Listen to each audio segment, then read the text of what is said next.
그러면 제자에 대해서 한번 자세히 살펴보도록 할까요?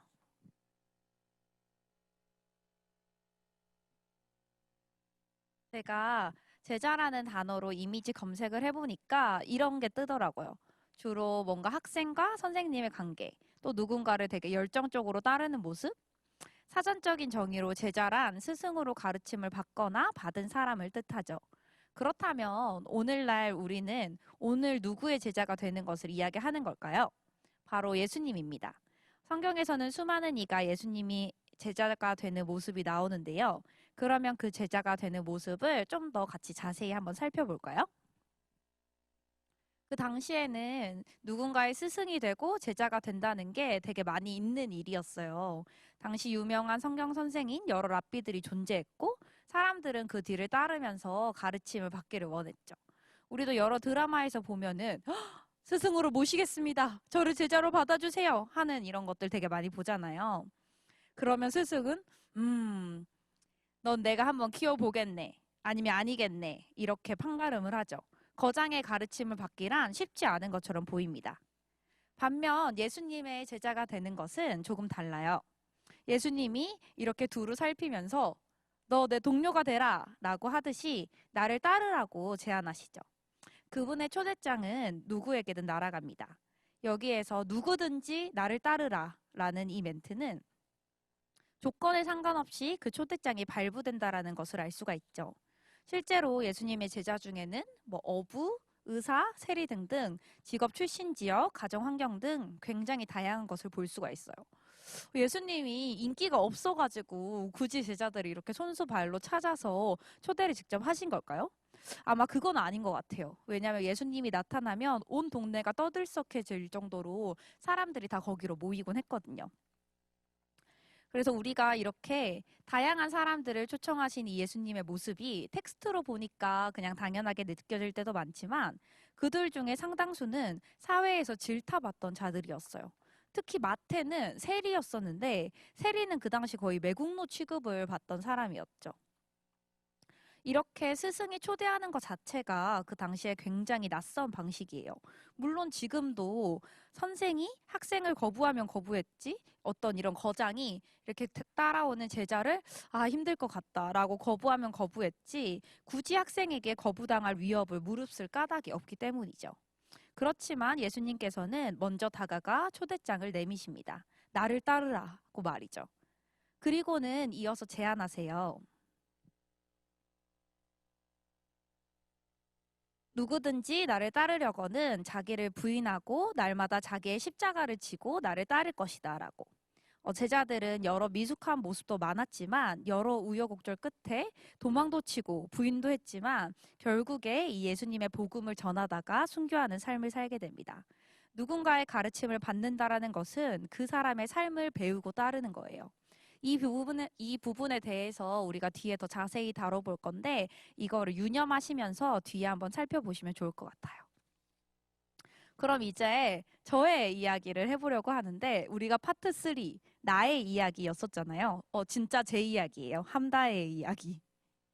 그래서 우리는 살아가면서 누군가의 무엇이든지의 가르침을 받으면서 살아가요. 뭐 제자들처럼 예수님의 가르침을 받으며 살아갈 수도 있고, 내 가장 친한 친구의 이야기일 수도 있고, 내가 뭐 존경하는 사람일 수도 있고, 어떤 책일 수도 있고, 뭐 인터넷 글일 수도 있죠. 우리는 무엇이든지 의지할 구석을 찾습니다. 여러분, 그러면 여러분은 이제까지 누구의 어떤 가르침을 받으면서 살아왔나요? 다음 소그룹으로 나눠서 이야기할 때는 나는 누군가의 어떤 가르침을 받으며 살아왔는가를 이야기해보면 좋을 것 같아요. 그러면 이야기 나눠보고 다시 만나요. 여러분들이 웃음꽃이 만연한 채 돌아오셨네요. 이어서 그럼 제 이야기를 해보려고 하는데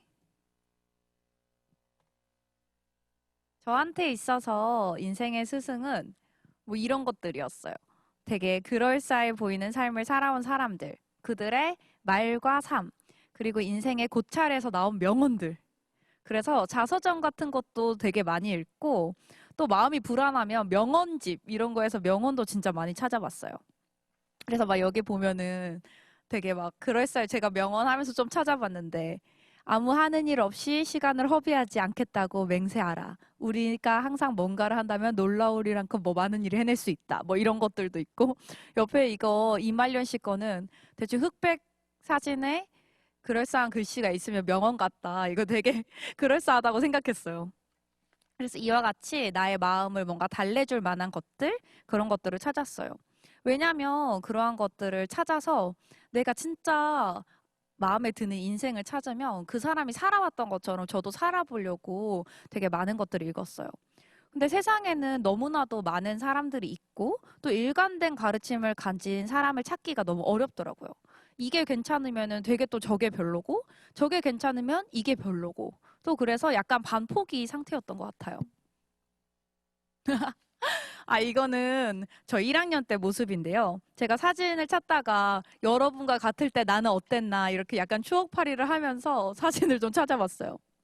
그래서 제가 간사다 보니까 저를 이제 모태신앙으로 아시는 분들도 많은데, 아, 저도 이제 대학에 와서 하나님을 알게 됐거든요. 그래서 이때 1학년 때는 정말 아무것도 모르는 상태로 그냥 회관 놀러 다닐 때예요. 그냥 선배들이랑 노는 게 좋았고, 뭐 밥이 맛있었고, 무언가 활동을 하는 게 저에게 굉장한 뿌듯함을 줬습니다.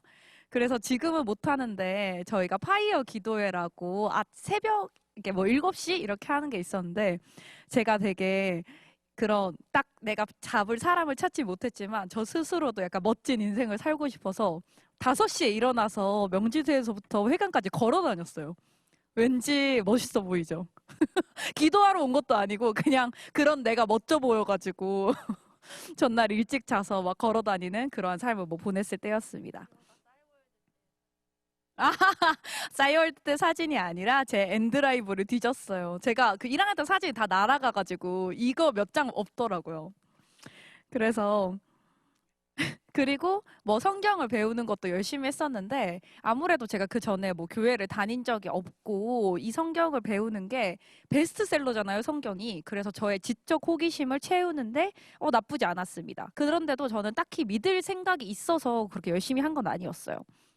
그런데 이렇게 함께 뭐 공동체에서 지내고 또 말씀을 듣고 또 그 자리에서 하나님을 알아가다 보니 어느 순간에 예수님의 이야기가 나의 이야기고 나를 향한 이야기라는 게 다가왔을 때가 있었어요. 그러면서 정말 저는 되게 인생은 혼자다라고 생각하면서 살아가는 사람이었는데 아, 나는 혼자가 아니구나.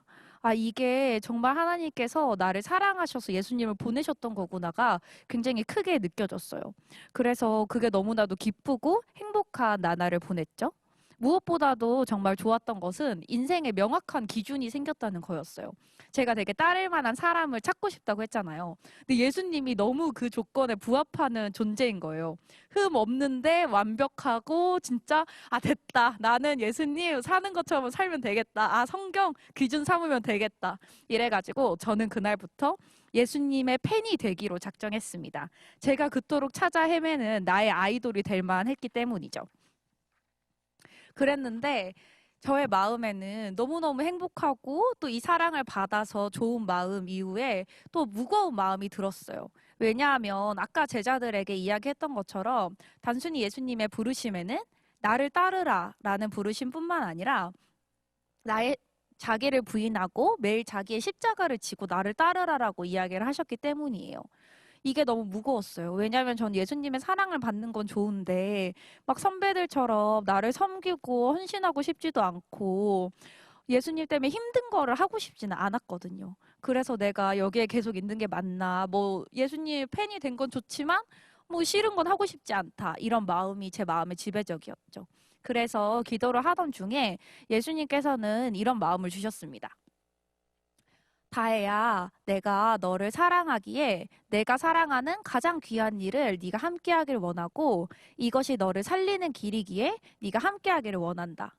왜냐면 제 마음속에는 뭔가 예수님이 저를 고생시키려고 이 십자가를 지고 자기를 부인해라. 이건 힘든 거야. 어려우니까 너도 같이 해야 돼. 약간 이런 마음이 있었나 봐요. 근데 그런 잘못된 인식을 갖고 있는 저에게 내가 너를 고생시키려고 이 자리에 부른 게 아니라 내가 너를 사랑해서 내가 가장 아끼고 사랑하는 걸 너가 함께 하길 원하고 또 이게 너를 살리는 길이기에 네가 나랑 함께 했으면 좋겠어 라는 마음을요. 그래서 그때부터 저는 팬이 아니라 예수님을 위해 나를 부인하고 나를 따르는 제자가 되어야겠다고 결심하는 시간이 되었습니다. 그럼 이제는 너의 이야기, 여러분의 이야기를 우리가 좀 더 살펴보면 좋을 것 같아요. 여러분, 아마 이렇게 소그룹으로 나눠져서 여러 가르침에 대하여서 이야기를 했겠죠? 뭔가 그 가르침의 대상이 뭐 예수님일 수도 있고, 저처럼 뭐 위대한 스승, 혹은 무슨 책, 혹은 자기 자신이 될 수도 있을 것 같아요. 저도 되게 많은 시간 그랬거든요. 그랬는데, 그렇게 살아온 여러분의 삶이 만족스럽고 충분했나요? 저는 아니었어요. 제가 그냥 나를 의지해서 살았을 때 가장 많이 느꼈던 감정은 제가 이거 만들었는데 보이시나요? 우주의 이 가운데 거 뭐게요? 옆에서 감자라는데 감자 아니고 먼지예요, 먼지. 이런 거에 감자라 했어? 좀 감자같이 생기긴 했네요. 제가 가장 많이 느꼈던 게 내가 우주의 먼지 같다라는 생각을 진짜 자주 했었어요. 그만큼 너무 뭔가 이 너무나도 황량하고 큰 우주에 뭔가 되게 나 혼자인 것 같은 느낌?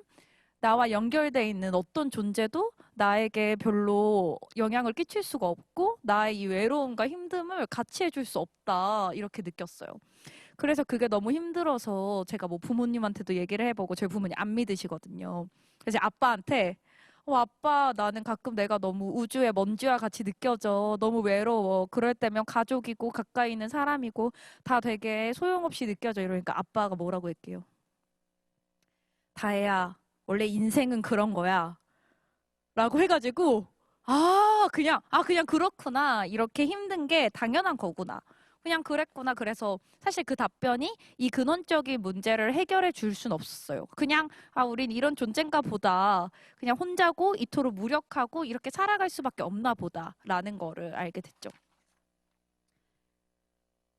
그러면 여러분들은 어땠어요? 여러분들은 이렇게 내가 결코 해결할 수 없는 공허감이나 무력함을 느낄 때가 있지 않았나요? 내가 되게 바라는 뭔가 어느 정도의 재정이 풍족한 삶, 혹은 성공적인 관계를 이룬 삶, 내 자기 실현을 이룬 거, 내가 원하는 분위기를 내가 갖게 된 거. 이러한 것들이 정말 우리의 삶을 건져낼 수가 있을까요? 우리는 계속 이야기를 나눴던 것처럼 자연스럽게 무언가의 가르침을 따르고자 합니다. 왜냐하면 스스로는 완전할 수 없기 때문에 그것을 찾는 거죠. 그것이 이야기한 것처럼 나 자신이 될 때도 있고요. 근데 어느 누구도 완전치가 않은데 다른 사람 중에 누구를 찾는다고 해도 그 사람이 우리에게 완전한 만족이나 무언가를 줄 수 있을까요? 저는 그 완전한 만족을 주신 분이 예수님이기에 예수님이 자신 있게 나를 따르라라고 우리에게 이야기하시는 것 같아요. 우리 한번 누구든지 나를 따르라는 그 예수님의 가르침에 귀를 기울여 보면 좋을 것 같아요. 그럼 주님을 제자로서 따른다는 게 뭔지 조금 더 자세히 알아보면 좋을 것 같은데, 여러분, 이거 어떤 브랜드의 마크와 슬로건인지 아시나요?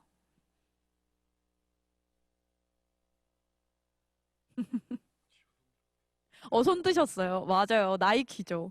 이게 그냥 나이키라는 한글이 안 적혀 있어도 우리는 그냥 나이키인 걸 알잖아요. 그러면 다음 퀴즈예요. 예수님의 제자.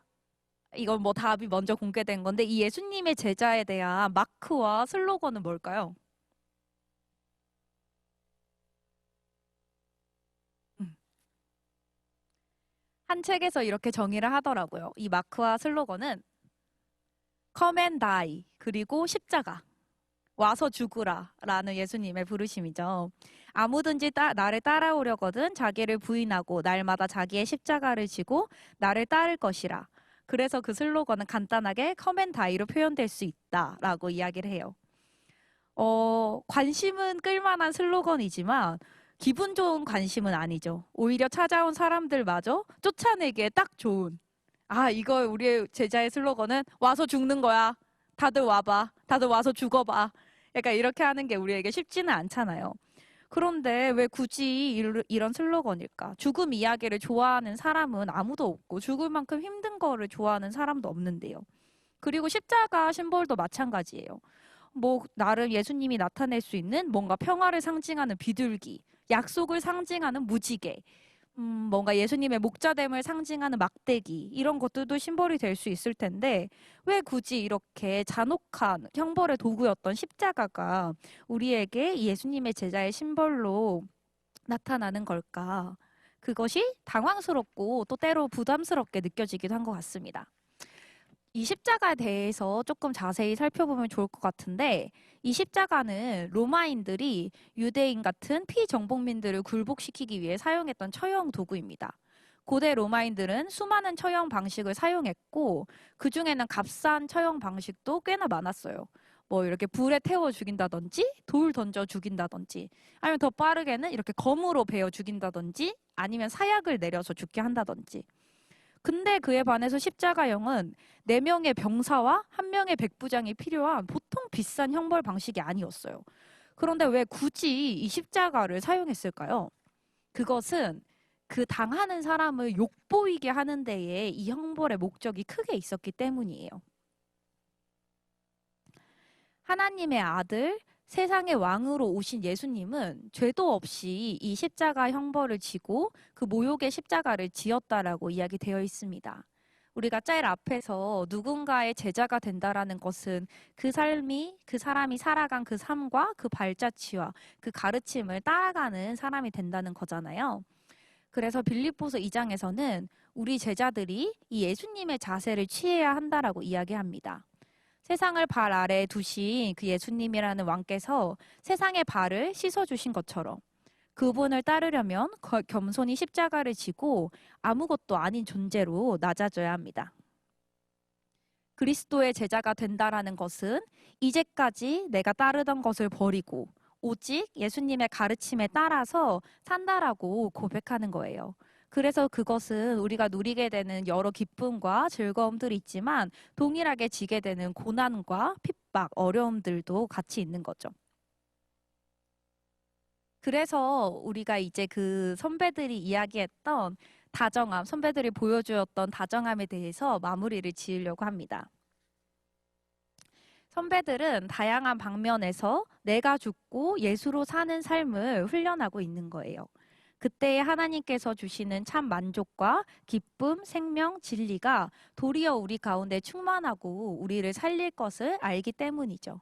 그래서 그 길을 지는 게 다만 제가 예전에 그랬던 것처럼 좋은 예수님은 받아들이지만 힘든 예수님을 따르는 길은 받아들이고 싶지 않아요의 두 마음을 품은 자가 아니라 온 마음으로 예수님을 따르며 내가 지고 있는 것을 예수님 앞에 내어드리며 도리어 예수님께서 채우실 것을 기대하며 나아가는 그 삶을 매일매일 새롭게 훈련하며 나아가는 거죠. 관계에 대한 거일 수도 있고 진로에 대한 거일 수도 있고 나의 매일의 일상의 삶이 될 수도 있고요. 그렇게 자기를 부인하고 십자가를 지며 나아갈 때 예수님께서는 우리에게 풍성한 약속도 또한 허락하십니다. 진리를 알지니 이 진리가 너희를 자유롭게 할 것이다. 평안을 너희에게 주노니 나의 평안은 세상에서 주는 것과 같지 않다. 마지막 말씀을 이야기하며 또한 우리 이야기를 하면 좋을 것 같아요. 오늘 너희가 그의 음성을 듣거든 너의 마음을 완고하게 하지 말라. 이 예수님의 제자로서의 이 초청에 우리의 마음을 부드럽게 하였으면 좋겠어요. 그래서 그리스도와 함께하는 이 새 삶을 누리면서 여러분이 세상이 줄 수 없는 평안과 만족을 누렸으면 좋겠어요. 그러면 여러분, 지금 어떤 십자가를 함께 져볼까요? 당장 여러분에게 우리 순교하고 죽자! 예수 이름으로 죽자! 나가자 죽자! 뭐 이런 이야기를 하려는 것은 아닙니다. 다만 조금 더 마음을 열고 이 예수님의 제자로서의 부르심이 나의 이야기라고 받아들였으면 좋겠어요. 아직은 잘 모르겠고 믿어지지도 않고 잘 알 수가 없지만 나의 냉담한 마음을 버리고 마음을 여는 거. 조금 더 나에게 이야기하시는 예수님의 이야기를 듣는 거. 그리고 관계 맺고 알아가 보는 것이 있겠죠. 하나님에 대해 더 알아가 보고 내일로 생각하고 고민하고 주변 사람에게 예수님의 마음으로 친절하게 대해보고 불안하고 떨릴 때 내가 아니라 예수님의 마음을 의지해보고 하는 그 모든 과정이 예수님의 제자로서 나를 부인하며 십자가를 져가는 그 귀한 과정일 거라고 저는 생각해요. 그래서 이렇게 온라인인데도 다 같이 모여서 이 이야기를 듣고 또 나누고자 하는 여러분의 어떻게 보면 이 참여 하나가 자기를 부인하고 예수님께로 나아가는 과정이 아닐까 싶어서 저는 너무나도 감사하고 귀한 것 같아요. 우리 그저 내가 좋을 때까지만 내가 받아들일 수 있을 만큼만 예수님을 받아들이고 생각하는 것이 아니라 나를 부르시는 예수님의 초청에 조금 더 마음을 열고 완전히 내어드렸을 때 누리는 그 평안함과 기쁨을 함께 누리고 거칠고 힘들지만 함께 손잡고 나아가는 제자 되는 우리 제자반 친구들이 되면 좋겠습니다. 마치겠습니다. 그러면 소감 나눔 하도록 할게요.